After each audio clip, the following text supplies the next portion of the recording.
인생이 한번 돌아보고 생각해 보면 정말 마음대로 되는 것이 없는 것 같습니다. 분명히 마음대로 되는 것도 있고 마음대로 되지 않는 것도 있겠지만 대부분이 마음대로 되지가 않습니다. 저는 먼저 제 머리가 제 마음대로 잘 되지가 않습니다. 머리를 완전히 세울 때도 있는데 그러자니 얼마나 공이 되는지 모르겠어요. 이 머리가 얼마나 억세고 고집이 센지 좀처럼 부려지지가 않습니다. 제가 새벽기도 일어날 때마다 밤에 잠을 잘 때 완전 고된 노동을 하는 거예요. 새벽에 고대로 나아가서 설교해야 되니까 머리 안 엉클어지기 위해서 제가 목을 마음대로 못 움직이고 다 이렇게 잡니다. 행여나 이쪽으로 눕고 싶으면 손을 다 이렇게 포개고 머리 안 엉클어지도록. 그래서 제가 이제 머리를 그냥 자연스럽게 세우지도 말고 자연스럽게 그냥 내리자 이랬더니 또 오늘 어느 권사님은 목사님 왜 머리 이렇게 하세요? 다시 세우세요 이러는. 그거 제 마음대로 잘 안 됩니다.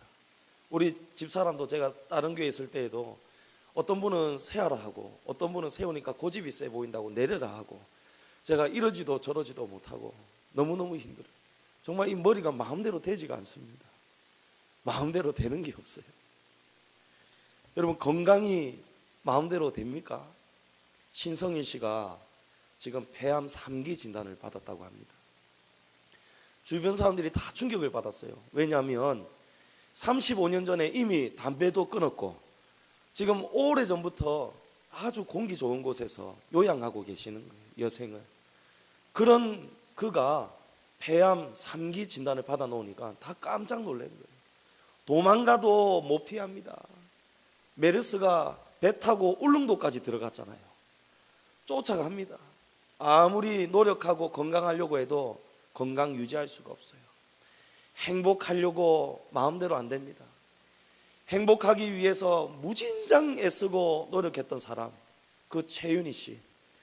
자칭 행복전도사였지만 본인의 심혈관 질환, 폐질환, 이 지병 때문에 그 우울증을 이기지 못해서 부부가 동반 자살을 해버렸어요. 사람은 마음대로 행복하고 싶은데 이 마음대로 행복이 이루어지지가 않는 거예요. 돈, 사랑 마음대로 될까요? 사랑에 속고 돈에 울고 여러분 이게 우리 인생이잖아요. 저 하늘에 별도 달도 다 따줄게 했지만 결혼하고 나면 어쩝니까? 여보 보이소 저 달 좀 보소 이러면 어쩝니까? 경상도 난 와 뭐 저 달이 뭐라 카드나 이러지 않습니까? 바뀌는 거예요. 돈도 마음대로 벌어지지가 않습니다. 제가 지난주 교회 책상에 앉아 있는데 전화가 옵니다. 전화가 탁 와서 받아보니까 고객님이 받으셔야 할 등기 우편물이 지금 계속해서 부재 중이어서 이제 완전히 회수할 예정입니다. 제 청취는 1번, 안내 음성 연결은 2번, 뭐 이걸 안내하는 거예요. 전화가 와가지고. 그래서 제가 이게 뭔 내용인가 들어보려고 다시 1번을 눌렀어요. 고객님 앞으로 다시 리바이벌이 되는 거예요.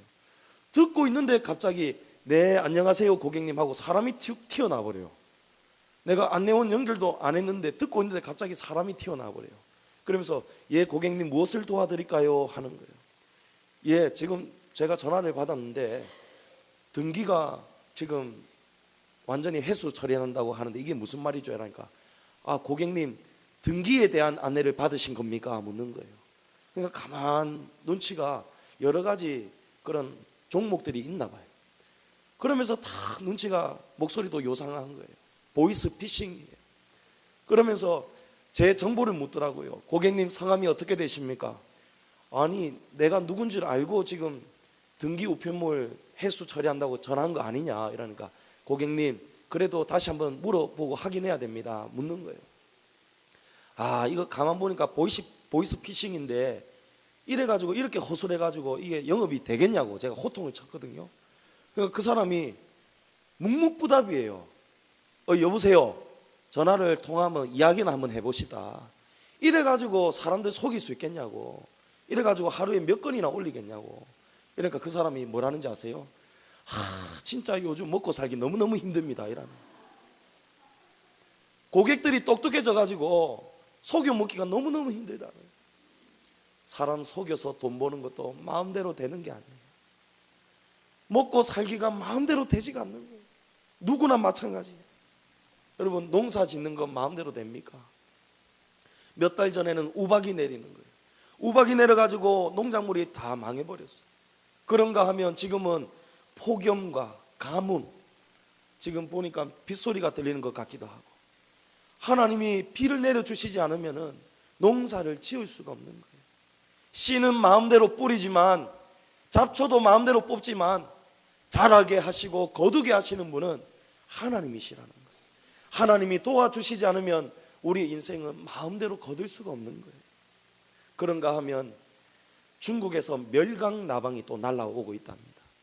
멸강나방은 옥수수하고 벼의 이삭을 지금 다 갉아먹는데, 농민들이 안 그래도 울상인데 우박이 지나가더니 가뭄이 오고 폭염이 오고 이제는 멸강나방까지 찾아오니까 농민들이 죽겠다는 거예요.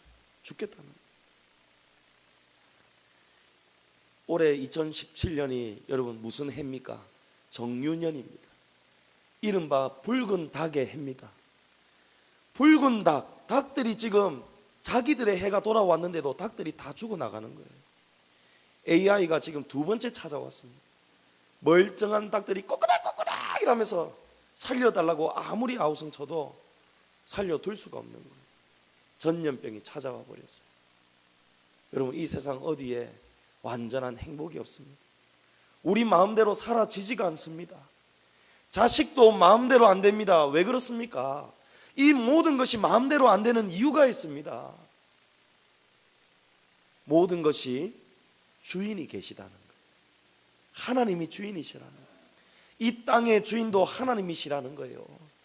모든 농민들이 하나님 앞에 지금 소작을 하고 있는 거예요. 하나님 앞에 땅을 빌려서 하나님 앞에서 지금 농사를 짓고 사는 거예요. 그런데 대부분 사람들이 하늘의 은혜를 모릅니다. 하나님 것인지를 모르고 삽니다. 그러니까 땅 주인이 화가 나겠지요. 땅 주인이 이 백성들 내가 누군지를 알게 할 것이다, 내가 진짜 주인이라는 것을 깨닫게 할 것이다 하면서 하나님이 가뭄을 내리시는 거예요. 병충해를 보내주시는 거예요. 그러면서 농민들이 어떻게 합니까? 하나님을 안 믿는 사람도 전부 다 하늘을 바라보게 되는 거예요. 아이고, 비가 좀 왔으면 좋겠는데, 정말 신이 계시면 비 좀 내려주시면 좋겠는데, 비가 기다리면 오고 부족함 없이 잘 돌아가고 해도 비도 적당한 날씨도 다 잘 돌아갈 때에는 신에 대한 감사를 몰라요. 하나님을 찾지를 않습니다. 그러나 인생에 고난이 오고 시련이 오기 시작하면 신을 찾게 되어 있는 거예요. 자식들도 왜 마음대로 안 됩니까? 시편 127편에 보니까 자식은 여호와의 기업이요, 이런 말씀이 있어요. 자식이요, 1차적으로 내 것이 아니라는 거예요. 하나님이 주신 기업이라는 거예요. 하나님이 주신 생명이라는 거예요. 여러분, 생명이 부모가 마음대로 낳아집니까? 아무리 낳으려고 애를 써도 10년 지나고 20년이 지나도 하나님께서 태의 문을 닫으시니까 이 태의 열매가 맺어지지가 않는 거예요. 모든 것이 하나님이 허락하셔야 주시는 거예요. 그래서 인생 만사 모든 것이 다 주인이 있다는 겁니다. 주인이 누구십니까? 우리 아버지 하나님이시라는 거예요. 오늘은 우리가 맥주절로 하나님 앞에서 예배를 드립니다. 하나님은 모세를 통해서 이스라엘에게 율법을 직접 제정하시고 가르쳐 주셨습니다. 신명기서 16장 16절 17절에 보면 남자들은 1년에 3번 무교절과 칠칠절과 초막절에 여호와를 배웁되 빈손으로 배웁지 말고 여호와께서 주신 복을 따라 그 힘대로 드릴지니라, 이렇게 말씀합니다. 의무적으로 하나님이 이 절기를 명령하셨어요. 그런데 여호와를 뵐 때 빈손으로 나오지 말라는 거예요. 왜 그럴까요?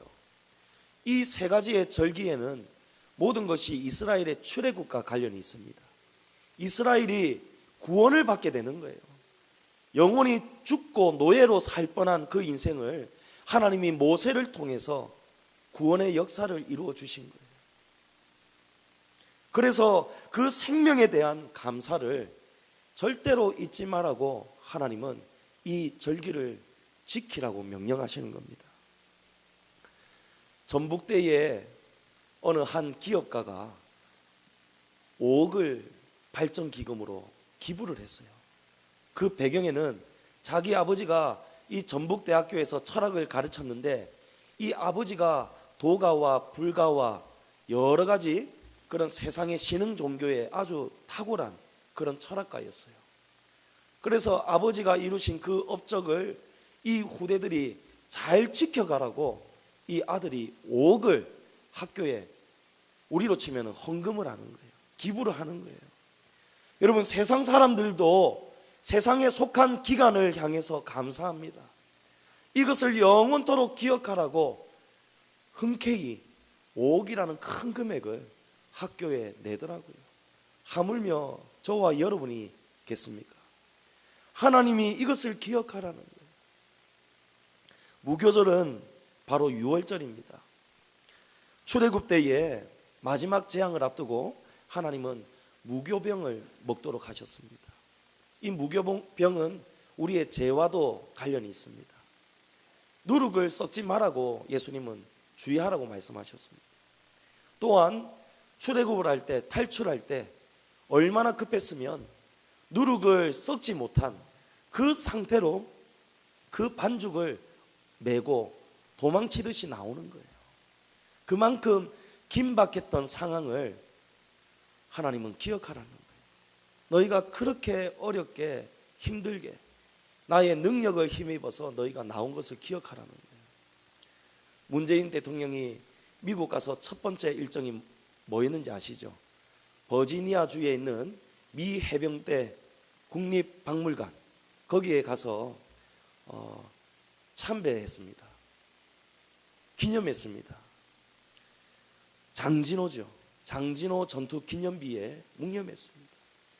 여러분, 이 장진호 전투를 문재인 대통령이 크게 부각을 시켰어요. 이번 방문을 통해서. 이 장진호는 개마고원에 있는 저수지입니다. 이 저수지에서 미군 14,000명이 치열하게 싸웠어요. 이 전투에서 4,000명이 죽었고 7,500명이 큰 부상을 당했다고 합니다.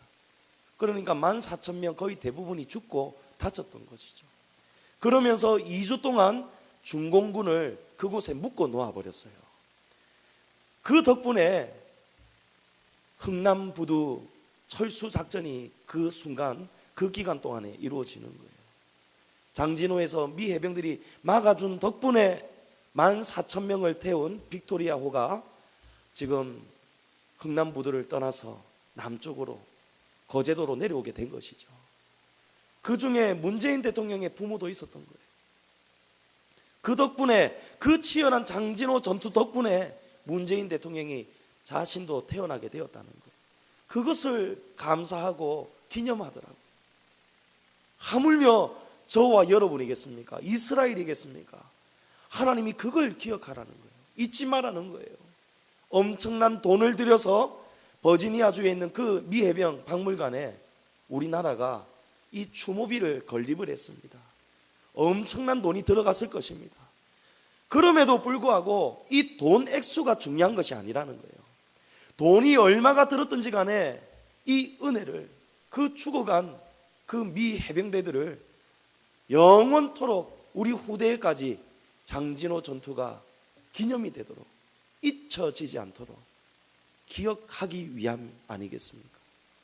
하나님은 이스라엘 백성들에게 이 무교절 6월절을 기억하라는 거예요. 그리고 두 번째 절기가 바로 저와 오늘 여러분이 오늘 드리는 이 예배, 바로 칠칠절, 맥추절입니다. 오늘 말씀에 하나님은 7주를 셀지니 곡식의 낫을 대는 첫날부터 7주를 세어 칠칠절을 지키라 그렇게 말씀합니다. 곡식의 낫을 대는 첫날은 곧 초실절을 말씀합니다. 초실절은 뭐냐니까 무교절 기간 중에 안식일이 지난 다음 날에 보리를 수확한 첫 단을, 첫 열매를 하나님 앞에 먼저 올려드렸어요. 그러니까 추수의 첫 단을 알리는 것이 바로 이 초실절입니다. 오늘 하나님은 너희가 처음으로 보리를 수확해서 첫 단을 내게 드린 그날부터 또다시 7주를 세어라는 거예요. 그리고 그 다음 날 나에게 칠칠절을 지키라는 거예요. 무교절이 추수의 시작과 관련이 있다면 오늘 저와 여러분이 드리는 이 맥추절은 바로 추수 시기의 끝과 관련이 있습니다. 농사의 시작과 끝을 모두 다 하나님 앞에 신고하고 하나님 앞에 감사를 드리는 거예요. 이것이 우리 인생에게 제정하여 주신 하나님의 법이요, 우리 인생이 마땅히 하나님 앞에 올려드릴 감사라는 것입니다. 여러분, 우리가 왜 감사해야 합니까? 하나님이 왜 이토록 빈손으로 오지 말고 우리에게 크게 하나님 앞에 감사하라고 하실까요? 이스라엘이 자그마치 430년 동안 애굽의 노예로 살았습니다. 구남도 영화, 여러분 저도 보지는 못했지만 그 역사를 보면 그 섬에 갇혀가지고 사람들이 얼마나 구구절절히 그 사연들 들어보면 목숨들이 죽어나가도 일본 사람들은 거들떠도 안 본 거예요. 그냥 채찍질하고 일시키는 거예요. 이스라엘이 430년 동안 성곽을 짓고 성을 짓고 무거운 돌을 나르고 돌을 올리다가 깔려서 죽기도 하고, 그러면서도 얻어먹는 것은 겨우 빌어먹을 만큼 겨우겨우 살아갔던 거예요. 그 세월이 430년이었어요. 하지만 모세를 통해서 출애굽을 하였습니다. 이제 강야로 나왔습니다. 강야로 나왔지만 그 강야에서도 40년 동안 하나님은 고난의 길을 걷게 하시는 거예요. 왜냐하면 가나안 땅을 들어갈 만큼 이 마음이, 겸손한 마음이 준비가 안 된 거예요. 하나님은 고난을 통해서, 광야를 통해서 우리 인생들을 낮아지게 하시는 거예요. 이스라엘 백성들은 하나님께서 매일매일 만나를 주시기는 하셨지만 내일 먹을 양식이 또 밤에 걱정이 되었을 거예요. 하나님이 주시는데도 불구하고 또 걱정하는 거예요. 왜 그렇습니까? 정착이 안 되는 거예요. 낮에는 구름 기둥, 밤에는 불 기둥.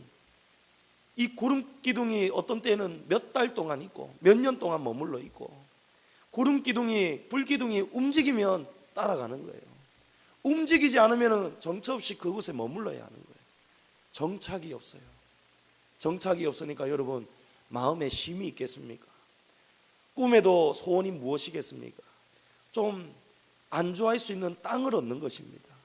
이 땅을 얻어서 내가 씨를 뿌리고 땀을 흘려서 농사 짓고 수확하여서 수확한 곡식을 저장해 놓았다가 내일 먹을 양식에 대한 걱정 없이 살아가는 것, 그것이 이스라엘 백성들의 꿈에도 40년 동안 소원이었어요. 그런데 마침내 이스라엘이 40년이 지나서 광야를 통과하고 가나안 땅에 정착을 합니다. 지파별로 땅을 받게 돼요. 지파별로 땅을 받고 처음으로 보리씨를 뿌려서 처음으로 이 보리를 추수하는 겁니다. 그런 다음에 어떻게 해야 됩니까? 모세를 통해서 주신 그 법을 지키는 거예요.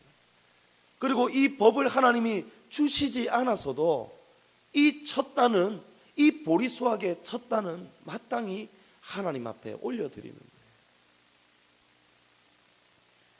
모든 것이 하나님의 은혜입니다. 출애굽할 때를 기억합니다. 6월절 그 긴박했던 그날 밤을 기억합니다. 강야로 나와서도 40년 동안 하나님이 우리를 만나러 먹여주셨던 것을 기억합니다. 우리는 하나님이 아니었으면 살아낼 수가 없었습니다. 자그마치 40년 동안 하나님은 200만 명, 250만 명이 넘는 그 모든 백성들을 하나님은 먹여주시고 입혀주신 거예요.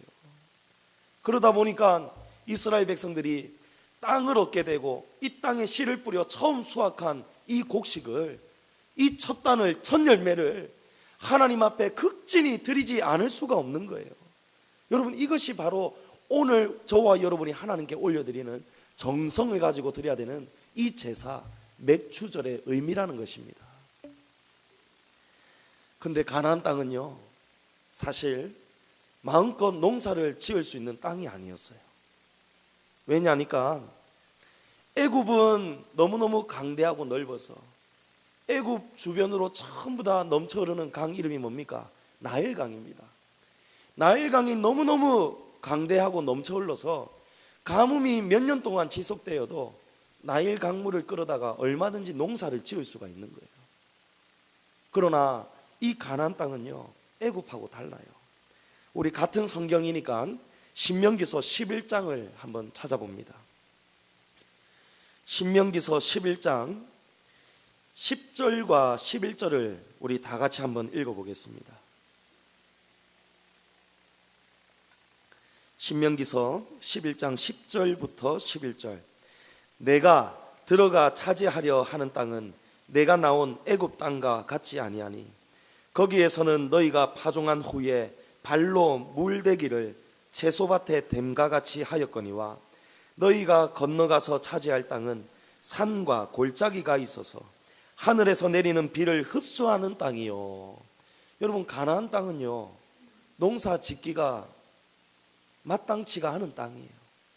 산과 골짜기가 있어서 비가 와도, 비가 억수같이 내려도 이 비가 골짜기의 바위 틈에서 그냥 손살같이 지나가 버려요. 저장할 수가 없어요. 우리가 마음껏 저장해서 하늘에 비가 안 와도 우리가 마음껏 농사를 짓도록 할 수 있는 그런 땅의 형편이 없다는 거예요. 그런 형편이 아니라는 거예요. 그러나 이 땅은 그 대신에 하나님이 언제나 함께 하시고 지켜주시는 땅이라는 거예요. 할렐루야. 여러분, 이것이 은혜예요. 그러라고 하나님이 우리 인생들을 의지하도록 만드시는 거예요. 우리 집사람 운전 장롱면허였습니다. 운전을 못했어요. 운전을 못하니까 항상 주중에도 저보고 집안 장을 봐야 되니까 마트 가자는 거예요. 설교 준비할 때에도 한 번씩 어쩔 수 없이 마트 가야 되고, 그게 너무너무 저는 제 십자가였어요. 그래서 육아휴직 몇 년을 하고 복직할 때 이제 당신도 운전 한번 배워봐라. 면허증 있으니까 연수 받아보고 가능하면은 이제 차 타고 출퇴근 한번 해봐라. 그랬는데 이제 운전을 곧 잘합니다. 한 번씩 들이박는 경우는 있지만 이제 요즘은 덜 박더라고요. 며칠 전에 또 한번 박았어요. 근데 이제 자기가 운전이 자신이 붙으니까 이제 남편을 안 찾는 거예요. 제가 며칠 전에는 또 괜히 이 말에 그 은혜 받으면 안 됩니다. 나 여전히 마트 별로 안 가고 싶어요. 며칠 전에는 이제 나를 아예 찾지를 않으니까 이 사람이 이제 한 번씩 내를 찾지도 않고 마트 가달라고 부탁도 안 하네. 본인 힘으로 다 할 수 있으니까 이제 그렇게 돼버리더라고요. 우리 하나님 마음이 그러신 거예요.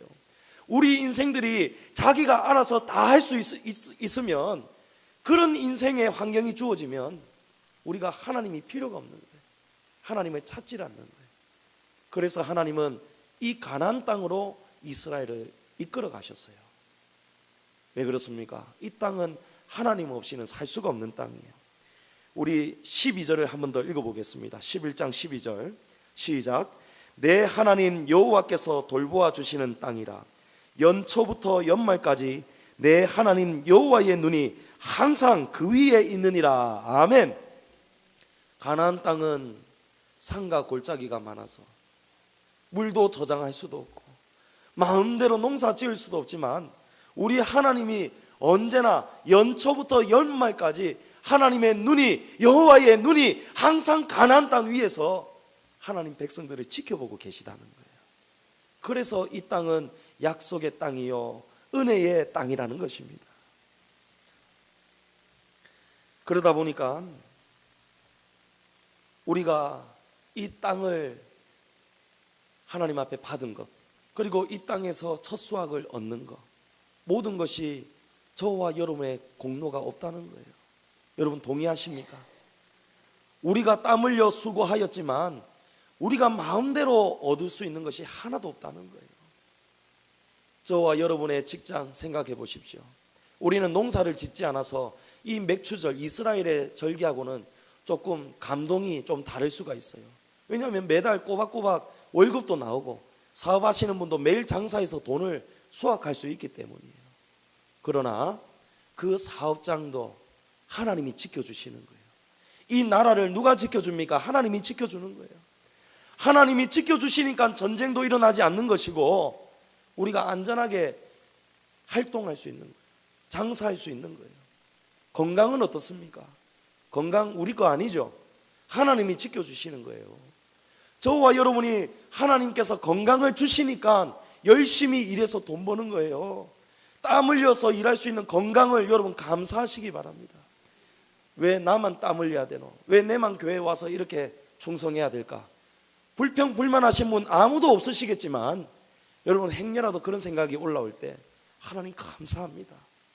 이렇게 건강한 몸을 주셨으니 제가 일할 수 있습니다. 건강한 몸으로 봉사하는 게 낫겠습니까? 아니면 골골하게 침대에 맨날 누워있는 게 낫겠습니까? 감사. 모든 것이 다 감사라는 거예요. 하나님께서 신명기서 우리 계속해서 이어지는 말씀 보십시오. 14절 이하에 여호와께서 너희의 땅에 이른 비, 늦은 비를 적당히 내려주신다는 거예요. 하나님은 적당한 때를 다 알고 계시다는 거예요. 여러분 비가 필요하지만 비가 너무 많이 와도 문제가 되는 거예요. 지금 중국의 스촨성 홍수 때문에 여러 사람 죽고 침수되어 가지고 난리죠. 비가 안 와도 문제고 비가 너무 많이 와도 문제고 비는 언제 와야 됩니까? 필요할 때 와야 되는 거예요. 적당한 때. 우리 하나님께서 이른 비와 늦은 비를 내려주신다는 거예요. 저와 여러분의 건강과 직장, 가정 모든 것이 지금 불편한 중에도 고난 중에도 하나님이 먹게 하시고 살게 하시는 것은 하나님이 우리의 형편을 다 아시고 그래도 우리가 죽지 않도록 먹고 살도록 하나님께서 지키시는 하나님의 은혜인 줄을 여러분 고백하시기 바랍니다. 그런데 이 복을 받으려면 조건이 있어요. 신명기서 11장 8절에 보니까 그러므로 너희는 내가 오늘 너희에게 명하는 모든 명령을 지키라 하는 거예요. 그리하면 너희가 강성할 것이요 너희가 건너가 차지할 땅에 들어가서 그것을 차지할 것이라 이렇게 말씀합니다. 우리가 땅에서 뭔가를 거두기에 앞서서 하나님께서 먼저 하나님이 주신 명령을 지키라는 거예요. 여러분 지나온 시간들을 한번 돌아보십시오. 하나님이 구비마다 함께 하셨지요. 하나님이 지켜주셨지요. 감사해야 되는 거예요. 구비마다 힘들고 넘어지고 다치고 우리가 위기가 찾아올 때도 있을 거예요. 그런데 그 속에서도 우리가 감사해야 돼요. 그것이 하나님의 법입니다. 우리 현우가 어저께 넘어져서 팔이 부러져 버렸어요. 여러분 이게 팔이 잘 나오면 수술 안 할 수도 있는데 같이 기도해 주시기 바랍니다. 부모의 마음이 얼마나 아팠겠습니까? 그런데 그 속에서도 우리가 감사를 찾아야 돼요. 다행히 성장판을 다치지 않았답니다. 얼마나 감사합니까? 하나님 우리 현우의 팔이 부러졌지만 그래도 이만큼 지켜주셔서 감사합니다 라고 할 수 있는 그런 신앙의 자세가 저와 여러분에게 있어야 된다는 거예요. 우리 수연이도 교통사고가 나가지고 우리 수연이는 이 허벅다리 뼈가 두세 조각으로 분쇄골절이 일어났습니다. 얼마나 울고 마음이 억장이 무너졌는지 몰라요. 처음에는 원망 아닌 원망도 올라오더라고요. 솔직한 이야기. 그러나 하나님 앞에 곧 회개했습니다. 아닙니다 하나님, 우리 수연이의 목숨을 지켜주셔서 감사합니다. 우리 인생은 아무도 모르는 거예요. 인생사 세옹지마라는 말이 있지 않습니까? 세옹이라는 사람이 가진 말에서 세옹의 아들이 떨어져 버렸어요. 불구가 되어 버렸습니다. 그런데 그 다음 해에 전쟁이 났어요. 멀쩡한 사람들 다 전쟁터 끌려가서 죽어버렸어요. 알고 봤더니 이 고난이 하나님의 복이었더라고요. 그게 세용지마입니다. 우리 수연이가 교통사고 난 다음부터 얼마나 차를 조심하는지 몰라요. 겁이 있어요. 평생을 살아갈 때 그것이 교훈이 되는 거예요. 하나님이 야곱의 환도뼈를 치신 것처럼 하나님은 뼈를 부러뜨려서라도 하나님은 그 사랑을, 은혜를 알도록 하시는 거예요. 그래서 너무 슬퍼하지 않아도 돼요. 현우도 너무 걱정 안 해도 돼요. 집사님, 하나님이 분명히 뜻이 있습니다. 뼈가 붙으면요 이제는 아주 더 튼튼해집니다. 하나님이 우리 몸을 그렇게 만드셨어요. 만 가지가 다 하나님의 은혜라는 거예요. 이 맥추절은 우리가 형식적으로 해마다 드리는 절기가 되어서는 안 됩니다. 맥추절은 이스라엘이 그 출애굽 430년을 생각하면서, 그리고 40년 광야를 생각하면서, 마침내 하나님이 주신 그 땅에서 첫 수확을 하면서 마땅히 하나님 앞에 기쁨으로 자원하여 드린 그 절기였습니다. 그 은혜에 크게 감사하는 날이에요. 그래서 10절에, 오늘 말씀 본문 10절에 내게 복을 주신 대로, 여러분 받은 복을 한번 세어 보셨습니까? 하나님이 주신 그 은혜를 한번 기억해 보라는 거예요. 너희가 받은, 너희에게 주신 복을 너희가 헤아려 보라는 거예요. 내 힘을 헤아려 자원하는 마음으로 이 예물을 드려라. 여러분 그것이 맥추절을 지키는 우리의 자세고 하나님의 명령입니다. 출애굽기 23장 19절에는 내 토지에서 처음 거둔 열매의 가장 좋은 것을 가져다가 너의 하나님 여호와의 전에 드려라. 첫 열매를, 처음 거둔 것을 전부 다 하나님 앞에 드려라는 거예요. 이스라엘이 초실절에 첫 단, 첫 열매를 하나님 앞에 다 드린 것처럼 하나님은 그 마음, 그 헌신을 우리에게 요구하신다는 거예요. 우리가 처음 아르바이트 할 때 부모님께 속옷 사드리잖아요. 저도 중학교 1학년 여름방학 때 처음으로 제가 아르바이트를 했어요. 신문 배달을 했어요. 자전거를 사기 위해서 신문 배달을 했어요. 근데 신문 배달하니까 한 달에 월급 9만 원 주더라고요. 삼성 아파트 저기에 300불을 매일 제가 돌렸습니다. 돌리고 나면 여기가 시커매져요. 신문 그 인쇄 자국들이 묻어가지고 9만 원 갖고 못 사니까 제가 백교 장로님한테 제안을 했잖아요. 그 제가 자전거를 사려니까 돈이 부족한데 우리 백 장로님 카드 꺼서 15만 원짜리 자전거 사주면은 9만 원은 제가 월급 받아서 드리겠고, 그 다음에 나머지 6만 원은 6만 원치는 매일 장로님 차를 세 차를 해가지고 제가 노동을 해서 다 지급을 하겠습니다 했어요. 그때는 제 어릴 적이었고 또 제 촌수로 삼촌이 되시니까 부탁을 했어요. 그러고는 그 한 달이 딱 돼가지고 딱 드리기 전에 이 월급을 가지고 부모님 속옷을 또 산 거예요. 근데 중요한 거는 그 자전거가 온데간데 없이 다 사라져 버렸다는 거예요. 산지 2달 만에 도둑님이 쇠사슬을 묶고 끊어가 버렸어요. 제가 산호맨션 살 때인데 날마다 한 달 동안은 이 자전거를, 무거운 거를 메고 2층까지 올라가서, 이미승그님, 제가 이동에 살았습니다. 이동 산호맨션 2층까지 이 자전거 끌고 가서 제 방에서 타이어 만지면서 잤어요. 그랬는데 한 달쯤 지나니까 너무 무겁고 귀찮아서 밑에다가 쇠사슬을 메어놨더니 그날 바로 그 다음날 싹 가져가 버렸어요. 제가 가만히 이 말씀을 생각하면서 고민해 보니까 제가 부모님께는 속옷을 사드렸는데 하나님 앞에 드린 것이 하나도 없더라고요. 하나님 앞에 11조도 안 드렸고 감사헌금도 안 드렸고 제가 그냥 이 돈을 딴 데 다 써버렸어요. 그러니까 이 자전거가 그 다음날 홀라당 하나님께서 날아가게 해버렸어요. 제가 그것을 어제 설교 준비하다가 어제 깨달았습니다. 여러분, 그래도 깨달으니까 얼마나 감사한지 몰라요. 하나님께 감사하지 못할 때에 하나님은 거두어 가시는 거예요. 감사를 모르기 때문에. 모든 것이 하나님께로 왔다는 것을 여러분 꼭 기억하시기 바랍니다. 학개서 2장 8절에 은도 내 것이요 금도 내 것이니라 만군의 여호와의 말이니라.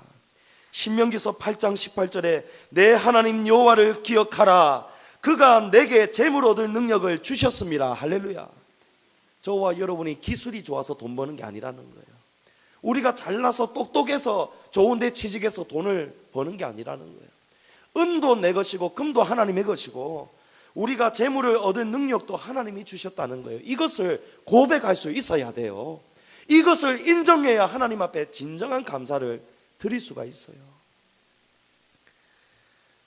제가 신혼 때, 결혼할 때도 단돈 100만 원 밖에 없었고, 신혼 때 우리 집사람하고 한 달에 월세 내고 이것저것 하면은 40만 원 가지고 겨우 생활하는 거예요.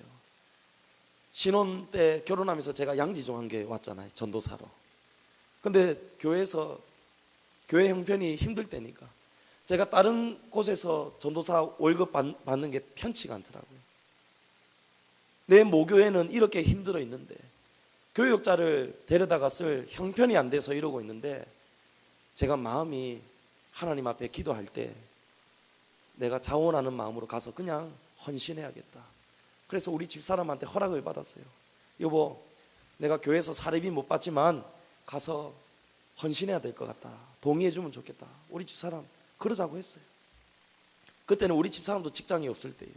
그래서 제가 주중에는 학원에서 일하고, 주중에서는 학원에서 일해가지고 담은 100몇십만 원 받고 그거 가지고 살아낸 거예요. 근데 그때 그렇게 힘든 즈음에 우리 집사람에게 계약직 직장이 열렸어요. 기간제 교사 자리가 열린 거예요. 저 양산의 웅상에 있는 한 중학교에서 이제 1년 동안 기간제로, 1년 끝나면 이제 또 직장 나오는 거예요. 그 계약직에 채용이 된 거예요. 그래서 3월 달에 첫 월급을 받게 되었어요. 얼마나 기쁘고 감사합니까? 우리 40만 원 가지고 겨우 생활할 때인데 그때 아마 한 200 몇십만 원 제법 되었지 싶습니다. 근데 우리 집사람하고 하나님 앞에서 감사 기도하면서 이렇게 했어요. 제가 어릴 때 생각이 나는 거예요. 우리 부모님이 지금 생각해 보니까 은행 퇴직하시고 교회 개척하신 그 첫 달인 것 같아요. 5 식구 사는데 아마 사례비를 한 5, 60만 원 받았던 것 같아요. 얼마나 힘들고 빠듯했겠습니까? 근데 부모님이 그 말씀을 하시는 거예요. 여보, 우리 하나님 앞에 이거 온전히 첫 열매로 다 드립시다. 제가 어렸을 때 들었지만 자라면서 그게 생각이 나면서 충격이고요. 저는 코코아 한 잔 150원이고 OS가 한 개 50원인데 200원 훔쳐가지고 제가 얼마나 두드려 맞았는지 몰라요. 부모님이 용돈을 못 주시는 거예요. 생각해보니까 안 주신 게 아니고 못 주신 거더라고요. 돈이 없어 놓으니까. 그런데 자식은 안 주면서 하나님 앞에는요, 사례비 받은 거를 100% 다 드리는 거예요. 제가 부모님의 그 신앙이 생각이 나는 거예요. 그래서 우리 집사람에게, 여보, 하나님이 주신 1년 동안의 직장이지만 하나님이 주신 직장이니까 얼마나 감사하냐. 우리 이거 하나님 앞에 다 드리자. 첫 열매를 드리자. 그랬어요. 하나님 앞에 다 드려버렸어요. 드리면서도 아까운 마음이 전혀 없고, 드리면서도 너무 뿌듯하고 감사한 거예요. 아무것도 못 벌던 우리가 이렇게 큰 돈을 이제 벌게 되었으니, 이 돈을 하나님 앞에 드릴 수 있게 되었으니 그게 너무 감사한 거예요. 그러고 나니까요, 1년 지났을 때 여러분 어떤 일이 생겼는지 아세요? 사립학교에 정식 교사로 합격해가지고 채용이 돼버렸어요. 이제 우리 집사람 쫓겨나지 않아요.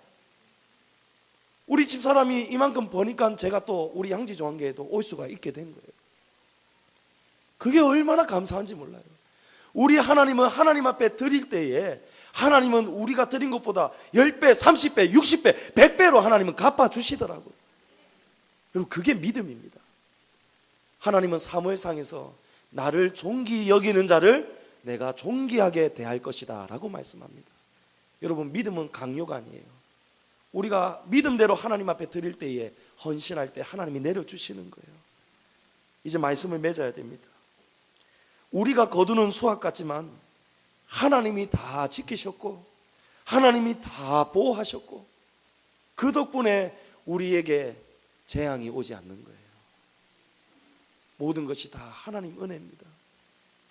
그래서 우리는 마땅히 온 힘을 다해서 드려야 됩니다. 자원하는 마음으로 드려야 됩니다. 여러분 한번 이 믿음의 법칙대로 한번 살아보십시오. 맥주절의 의미대로 하나님 앞에 정말 정성으로 지난 반년을 돌아보시면서 하나님 은혜였습니다. 감사합니다. 남은 생에도 하나님 도와주세요. 지켜주세요. 이른 비와 늦은 비는 내려주세요. 모든 것을 하나님을 의지해 보십시오. 그러면 하나님이 다 지켜주실 겁니다. 어느 권사님은 새 돈만 쳐다보면은 헌금하고 싶다는 거예요. 새 돈만 들어오면은 이거 하나님께 드리고 싶다는 거예요. 제가 우리 집사람한테 맥주절 헌금 정성으로 잘 준비하세요 했더니 우리 집사람이 며칠 몸이 아팠어요. 은행 가지를 못했어요. 그러면서 오늘 아침에 헌돈을 제게 가져오는 거예요. 제 마음이 불편했어요. 아침 시간 주일학교 애들 순회하면서 태워야 돼서 바쁜데도 탁 은행이 보이길래 탁 멈춰버렸어요. ATM기에 헌돈을 집어넣어 버렸어요. 입금을 시켜버렸어요. 하니까 이 ATM기가 안 그래도 바빠 죽겠는데 두 번, 세 번 토하기 시작하는 거예요. 더러워서 못 받겠다는 거예요. 돈을 다시 골라서 다시 정돈하라는 거예요. 넣으니까 또 토해요. 탁 줄여가지고 이제 한 장 겨우 받아주더라고요. 한 장 빼고 이제 또 넣었어요. 겨우겨우 10분 만에 돈을 다 집어넣어버렸어요. 하도 안 받길래 그냥 막 하면서 넣어버렸어요. 그러고 나서 돈이 들어갔고 수수료 600원 다시 들어서 그나마 조금 깨끗한 돈을 5만 원권으로 뽑아버렸어요. 몇 장을 뽑아버렸어요. 그러면서도 하나님 앞에 죄송한 거예요. 하나님, 미리 제가 확인했어야 됐는데, 미리 제가 하나님 앞에서 준비했어야 되는데 죄송합니다. 여러분, 하나님은 이런 마음을 원하십니다. 이런 마음 하나하나 돈이라고 해서, 큰 돈이라고 해서 대충 적어서 넣어서 드리는 거 말고 봉투에 담을 때도 은혜를 생각하는 거예요. 하나님, 이거는 제 돈이 아니고 하나님 겁니다. 제가 전부를 드리지는 못하지만 하나님 은혜 감사합니다. 하나하나 넣을 때에도 하나님 앞에 감사하시기 바랍니다. 11절 이하에 보면 이 감사를 하나님은 모두가 다 함께 즐거워하랍니다. 객과 고아와 가부와 나누라고 합니다. 이스라엘의 3대 약자들이에요. 이웃을 돌아보라는 거예요. 레위기서에 보면 밭을 파종할 때에 다 걷지 말고 떨어진 이삭은 가만 내버려 두랍니다. 밭에 모퉁이는 다 거두지 말랍니다. 여러분, 하나님께 받은 은혜입니다. 우리의 것, 내 것이라 생각하지 마시고 하나님께도 감사하시고 여러분 주변에 있는 가족과 이웃들에게도 하나님이 주신 이 은혜의 복을 함께 나눌 수 있는 저와 여러분 되기를 축복합니다. 애굽에서 종대했던 것을 기억하라고 말씀합니다. 이 규례를 지켜 행하라고 말씀합니다. 여러분, 하나님께로부터 받은 이 은혜의 복, 받은 복을 잘 세어보시면서 하나도 땅에 떨어지지 않도록, 하나도 기억이 떠나가지 않도록 하나님 앞에 날마다 크게 감사하시면서 오늘 이 맥주절을 맞아서 더욱 깊은 정성의 감사를 올려드리는 저와 여러분 되기를 축복합니다.